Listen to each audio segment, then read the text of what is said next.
Bienvenue dans cette nouvelle capsule portant sur les provisions sur titre. Donc, comme d'habitude, je vous invite à revoir les capsules portant sur la partie théorique et télécharger les lancers. Ben, au niveau de cette partie, نحبكم تقسموا en deux. عندكم deux parties. Les titres CD, vous les traitez à part, ou les titres non cédés, non vendus, ont un traitement spécifique. Je vais faire comme le traitement dans les titres non cédés.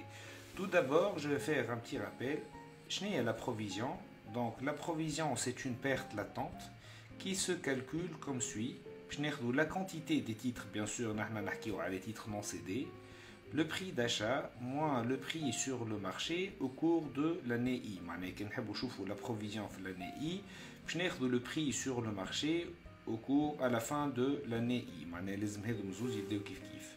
Prenons un exemple, les titres B, le nombre de titres est égal à 200, le prix d'achat est 10, le prix sur le marché au 31-12 N-1,9, le prix sur le marché au 31-12 N, 8, 8,5. Donc, qu'est-ce qu'il faut faire? On doit ajuster les titres. Il faut ajuster. Il faut calculer les titres, la provision concernant les titres non CDB. Donc, je vais vous l'exemple. 200, c'est la quantité non cédée. Le prix d'achat est égal à 10. Le prix sur le marché fait N-1 pour les titres, bien sûr, B, c'est 9,5 et 8,5 à la fin de l'année N. Donc, on a 200 dinars, c'est la provision phi N-1 et la provision phi N est égale à 300. Donc, comme vous voyez, la valeur de la provision a augmenté. Donc, on est dans le cas d'un ajustement à la hausse. Donc, la provision, la situation s'est aggravée. Comptablement, on va débiter le compte dotation aux amortissements provision charges financières et on va créditer le compte provision. Donc, comme la provision c'est un compte de l'actif soustractif qui augmente au crédit, donc il faut raisonner par rapport à l'écart. Donc, on a ajusté la provision vers à la hausse. Quand j'ai fait le cas de la provision à la baisse, on aurait donc débité le compte provision par le crédit du compte reprise. Donc on va le voir par la suite au niveau des titres B. Je vais les titres B. Les titres B, on a 100 titres achetés pour une valeur de 20, 150 pour une valeur de 22. Donc on a deux prix d'achat. On a deux prix d'achat. Automatiquement, l'ajustement, il faut résoudre ce problème. Le prix est 20 ou 22. Donc, on va calculer le coût moyen pondéré. La faute commise par la plupart des étudiants, c'est le prix 1 plus prix 2 sur 2. Là, il faut raisonner par rapport au coût moyen pondéré. D'accord, comme le coût moyen pondéré, c'est la quantité 1, c'est 100. Le prix 1, c'est 20. La quantité 2, 150. Le prix 2, c'est 22. Sur la quantité 1, 100, plus la quantité 2, 150. Donc, là, on a un nouveau prix d'achat, lié au 21,2, qui remplace le prix d'achat si on était dans le cas d'un seul prix d'achat. Le coût moyen pondéré, un prix d'achat. Remarque qu'il faut faire la différence entre le prix d'achat et le prix de vente unitaire. Il y a eu une vente le 30 juin N. On a vendu donc 150 titres à 3150 dinars. Donc le prix de vente unitaire est 21 dinars. 3150 sur 150. Donc l'ajustement par les titres non cédés, c'est très simple. Donc on a 100 plus 150. Donc 250 et on a vendu 150. Donc il nous reste 100 titres.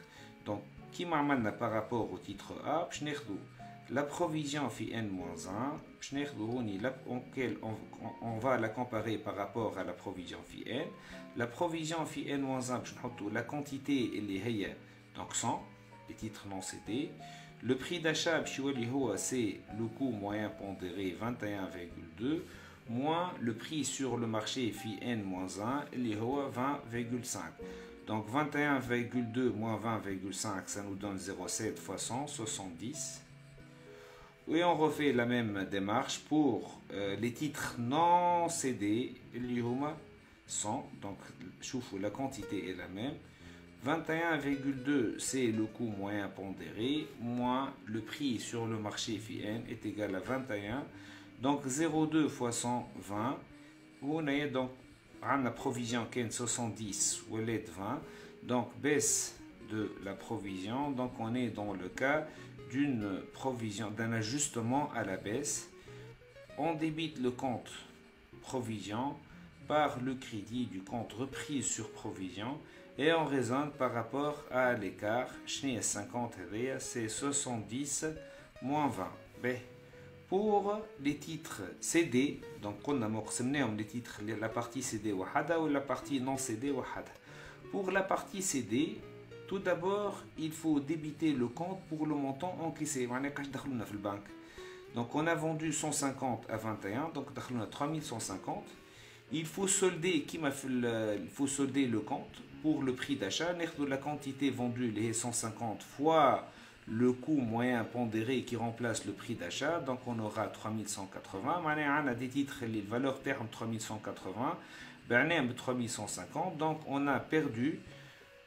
On va transiter par le compte charge nette sur cession de valeur mobilière. Quand on a fait le cas de produit, fait le crédit produit net sur cession de valeur mobilière. Donc, qu'est-ce qu'il faut faire? Il ne faut pas oublier l'ancienne provision.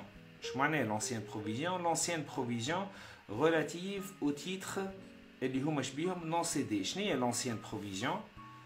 Donc, on a la provision fi N-1 concernant les 150 titres non cédés. Donc, je prends toute formule 150. Le prix c'est 21,2 et le prix sur le marché fi N-1 20,5. Donc la provision s'élève à 105. Il faut l'annuler. La provision n'a plus de raison d'exister. On a vendu les titres, donc on a réalisé une perte certaine. Donc on n'a plus le droit de parler d'une perte latente. D'accord, comme la provision c'est une perte latente. Donc du moment où il y a une perte certaine, il faut solder le compte provision et on n'a plus le droit de parler de la provision. Donc chamana annulation de la provision de N-1 concernant uniquement les titres cédés. Donc pour faire un petit récap, qui m'a coté comme un exercice provision sur titre, il faut diviser la logique en deux. Les titres cédés, on doit les traiter à part. Donc, on a le protocole. Les titres non cédés, on a un protocole. L'ajustement. Donc, on doit comparer l'ancienne provision par rapport à la nouvelle et voir si la provision a augmenté ou a diminué. Donc, sur ce, je vous remercie. Si vous avez des questions, n'hésitez pas à nous envoyer. Je vous remercie pour l'intérêt que vous portez à nos vidéos. J'espère que ça vous a été utile. Pour plus d'informations, veuillez accéder à notre plateforme Piformia Academy.